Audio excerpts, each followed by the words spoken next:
Hi, I'm J Kathuria. I'm founder of Cowork.com, that's Kowrk. It's a platform to connect users with providers of shared work spaces. We are present in 20 countries.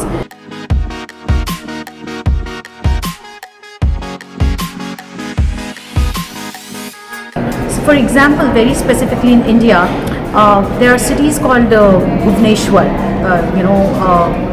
and Jabalpur and Udaipur, etc., where on the face of it you would not expect a co-working space to be there, but these are the places where the premier educational institutes like IT and IIMs have been recently established in less than last 10 years.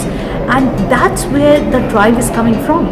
These institutes, first they established entrepreneurship cells, and once students are comfortable in an area, they like to move to a co-working space.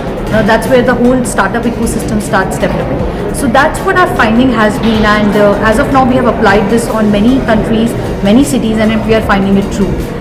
It does take time for the whole ecosystem to develop and the co-working spaces to come there, but an establishment of a premier institute is definitely an indicator of a growth of startups and entrepreneurship that we can expect.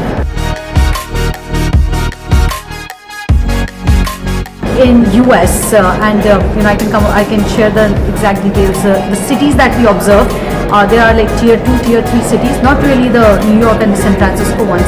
And you always see that a new entrepreneurship program being offered at the university, or a new university has tied up with another university, etc.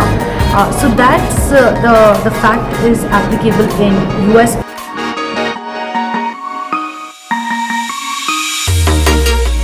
In terms of the users, it is not that much of location specific, then it is culture specific. 40% of American workforce are freelancers. They're non-traditional users. That's not the case in India. Take an example of mompreneur. People, mothers, who are working. In India, women leave their job to work from home because they cannot have a child care. That's the main reason they are leaving their professional corporate jobs and doing freelancing work so that they can be at home.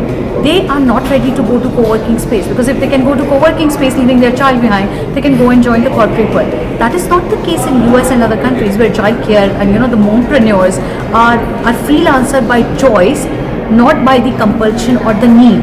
So the whole user base of co-working spaces, it's driven by the culture and the requirements and the societal pillars that are there to support different kind of use.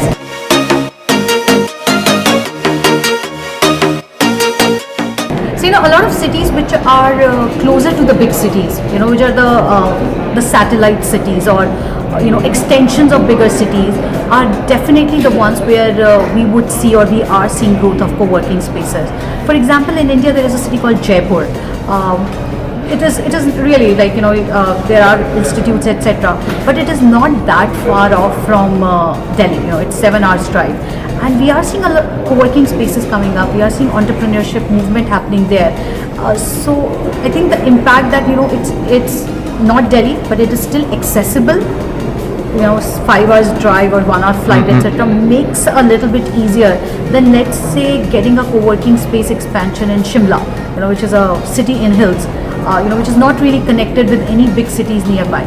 So the presence of investors and other facilitators or ecosystem enablers in bigger cities actually help expansion of co-working spaces in satellite or nearby cities.